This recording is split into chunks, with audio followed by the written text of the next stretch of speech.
আচ্ছা, এটা লর্ড মাছ আছে, পাতা মাছ। এটা তো ছোট ছোট মনে হয় ইয়ে মাছগুলো না এটা?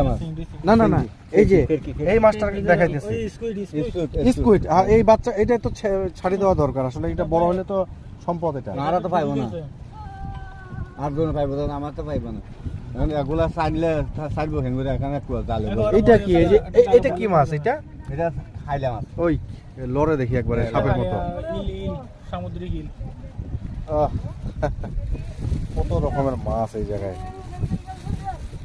আসলে আমরা কক্সবাজারে আসি কিন্তু এই জায়গাটায় আসা হয় না, যার কারণে আজকে আসলাম যে এইদিকে একটু দেখি। ভালো এখানে আমার বাড়ি দিনাজপুর, শেষ সীমানা ওই পাশে। আমার পরে ঠাকুরগাঁ ডিস্ট্রিক্ট, পঞ্চগড় ডিস্ট্রিক্ট, খুব বেশি দূর না আমাদের থেকে। আমি রাজশাহী পর্যন্ত গেছিলাম। ভালো।